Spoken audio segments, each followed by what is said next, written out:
Выставка-ярмарка местных товаропроизводителей развернулась сегодня в Якутске. Участники ярмарки, а их около 40, представили народные промыслы, ремесла, натуральную косметику, продукты питания, одежду в национальном стиле и многое другое. В этом году в целях продвижения национального бренда в России на мировом уровне создана ассоциация «Сделано в Якутии», которая должна объединить всех местных товаропроизводителей. Сегодня в нее вступили более 60 человек. Бренд появился в 2017 году, и его уже получили порядка 200 предпринимателей, которые заинтересованы в защите своей продукции, а также в экспортировании ее на другие рынки. Вступить в ассоциацию могут не только производители, но и представители всей креативной индустрии – модельеры, айтишники и художники.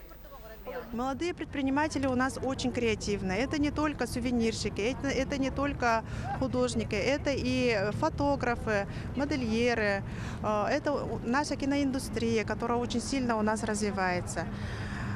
И мы радеем за свою республику и хотим, чтобы бренд «Сделано в Якутии» знали все во всем мире.